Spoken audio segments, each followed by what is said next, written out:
Hello बच्चों, मैं महबूब आलम। बच्चों इस क्वेश्चन को देखिए। 7 से 1/9 कोष्टक फिर ऊपर घा दिए 1/2 का 3 गुणा कितना होगा। बच्चों दिखने में ये क्वेश्चन पिद्दी सा नजर आ रहा है, लेकिन अच्छों का ये सर घुमा देता है। क्यों? क्योंकि यहां पर घात में हमको क्या दिया है 1/2। तो बहुत सारे बच्चे ऐसे हैं जिनको ये समझ में ही नहीं आता कि 1/2 का मतलब होता क्या है, इसको कैसे सरल किया जाएगा। बहुत सारे बच्चे हैं जिनको ये नहीं मालूम है। तो आज मैं आपको ये बताऊंगा इस प्रकार के क्वेश्चन को कैसे सोल्व किया जाता है। तो बच्चों आप इस वीडियो को अंत तक जरूर देखें। ओके, चलो बच्चों, मान लो आपको कोई संख्या दी गई है, मान लो 2, और आपको यह पूछ लिया जाए इसका वर्ग कितना होगा। इसका वर्ग, तो वर्ग को हम कैसे लिखते हैं?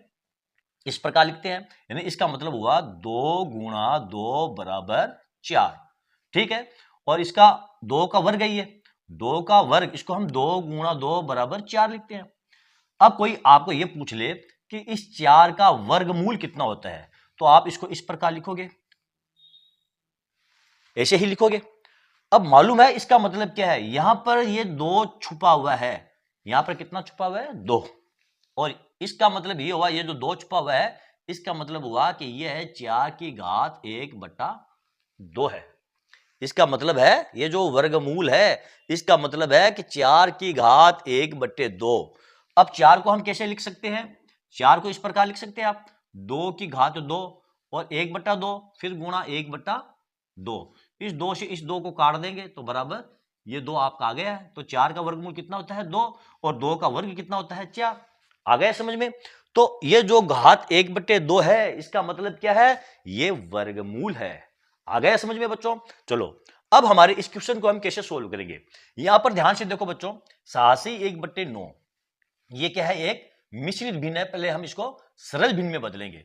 किस प्रकार? 7 को 9 से गुणा करके 1 जोड़ देंगे। इस प्रकार 7 को, चलो मैं डायरेक्ट गुणा करता हूं, 7 को 9 से गुणा करेंगे 63, 63 1 64, ये हो जाएगा आपका 64/9, फिर घात 1/2। फिर यहां पर क्या दिया आपको? का 3 गुणा। का मतलब क्या होता है? का मतलब होता है मल्टीप्लाई।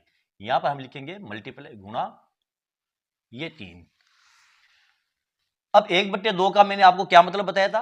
वर्गमूल, यानी 64 का हमें वर्गमूल ज्ञात करना है और 9 का भी हमें वर्गमूल ज्ञात करना है। इसको आप इस प्रकार लिख सकते हैं, वर्गमूल 14 और ये √9 और गुणा में ये 3। अब देखो 64 का वर्गमूल कितना होता है? 8, तो यहां पर हम लिख देंगे ये 8, और बट्टे 9 का वर्गमूल कितना होता है? 3, तो यहां पर हम लिख देंगे 3, और गुणा में ये 3। 3 से 3 को काट देंगे बराबर 8। ये हमारा आंसर बच्चों। आया समझ में? तो बच्चों जब भी आपको इस प्रकार घात में 1/2 दे दिया जाए, तो इसका मतलब यह है कि इस संख्या का हमें वर्गमूल ज्ञात करना है। और इस का मतलब होता है मल्टीप्लाई होता है बच्चों। ठीक है ना? तो चलो बच्चों देखते हैं हमारा नेक्स्ट क्वेश्चन। बच्चों ये रहा हमारा अगला क्वेश्चन। 2 से 1/2 भाग 2 से 3/2 का 2 गुणा कितना होता है। इसको कैसे सरल करेंगे? देखो सबसे पहले हम क्या करेंगे, ये जो 2 से 1/2 है, ये हमारी एक मिश्रित भिन्न है। 2 से 3/2 ये भी हमारी एक मिश्रित भिन्न है। तो सबसे पहले मिश्रित भिन्न को हम सरल भिन्न के रूप में बदलेंगे। तो 2 से 1/2 का मतलब क्या होता है? 2 को 2 से गुणा करके 1 जोड़ दो, ये हो जाएगा आपका 5/2। फिर ये भाग का चिन्ह यहां पर लगा देंगे, और 2 को 2 से गुणा करेंगे 4, 4 3 7/2, ये 7/2। अब यहां पर देखो आपको दिया का 2 गुणा, का मतलब मैंने अभी आपको क्या बताया? मल्टीप्लाई। तो यहां पर हम मल्टीप्लाई करके और ये 2 लगा देंगे। ठीक है, आप अपनी सुविधा के लिए बट्टे में 1 लगा सकते हो, इससे इस 2 में कोई भी फर्क पड़ने वाला नहीं है। अब क्या करोगे आप? देखो यहां पर आपको दिया 5/2 भाग 7/2 और गुणा 2/1। पहले कौन सी संख्या को सोल्व करोगे? अब यहां पर देखो पहले भाग वाली संख्या को सोल्व नहीं करेंगे। कुछ बच्चे क्या करते हैं, पहले इस भाग वाली संख्या को सोल्व करने लगते हैं। वो कहते हैं पहले भाग वाली संख्या सोल्व की जाएगी फिर गुणे वाली। बिल्कुल सही बात है, पहले भाग वाली संख्या को ही सोल्व किया जाता है फिर मल्टीप्लाई वाली संख्या को सोल्व किया जाता है।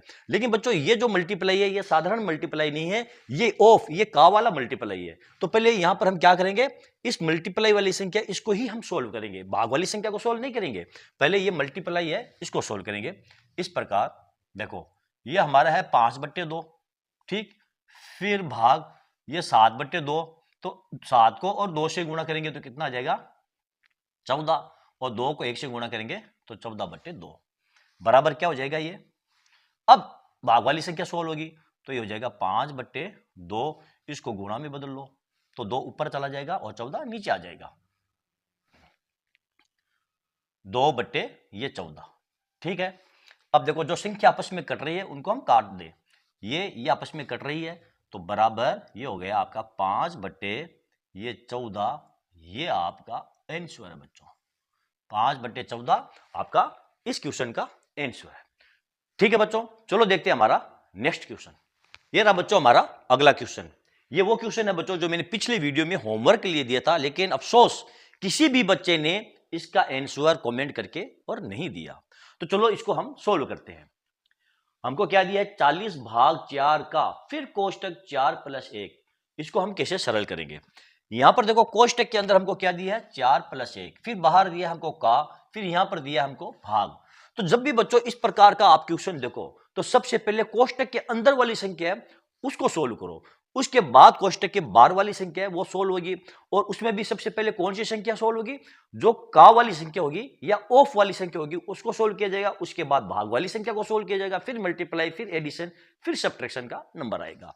तो यहां पर हम क्या करेंगे, देखो ये 40 फिर भाग 4, ठीक है, और का मतलब क्या होता है मल्टीप्लाई होता है, 4 + 1 कितना होता है ये 5, तो ये हो जाएगा आपका 40/, चलो 4 गुणा ये 5। अब क्या करेंगे, देखो ये जो भाग वाली संख्या इसको पहले सोल्व नहीं करेंगे, क्यों, क्योंकि यहां पर ये मल्टीप्लाई लगाया है तो पहले मल्टीप्लाई वाली संख्या सोल्व होगी। आप कहोगे सर जी अभी तो आपने कहा था पहले डिवीजन वाली संख्या सोल्व होगी फिर मल्टीप्लाई वाली, बिल्कुल कहा था, लेकिन बच्चों मैंने ये भी कहा था पहले का वाली संख्या सोल्व होगी। ये जो मल्टीप्लाई है ये का वाला मल्टीप्लाई है, तो पहले हम का को सोल्व करेंगे, यानी इसको गुणा करेंगे, तो ये हो जाएगा आपका 40/5 = 20। अब आप भाग वाली संख्या को सोल्व कर लो, ये हो जाएगा 40/20, इसको काट दो बराबर 2, ये आपका आंसर है बच्चों। ओके बच्चों, तो चलो बच्चों आज का ये वीडियो आपको कैसा लगा कमेंट करके जरूर बताएं। यदि आपको मेरा वीडियो अच्छा लगा है और इससे आपको कुछ सीखने को मिला है तो फिर आप मेरे इस वीडियो को लाइक और शेयर जरूर कीजिए ताकि दूसरे स्टूडेंट्स को भी इसका पूरा फायदा मिल सके। और हाँ बच्चों, यदि अभी तक आपने मेरे चैनल को सब्सक्राइब नहीं किया है तो आप मेरे चैनल को सब्सक्राइब कीजिए और नीचे जो घंटी वाला बटन दिखाई दे रहा है बच्चों उसको दबाना ना भूले। तो चलो बच्चों मिलते हैं अगले वीडियो में अगले टॉपिक के साथ, तब तक के लिए धन्यवाद।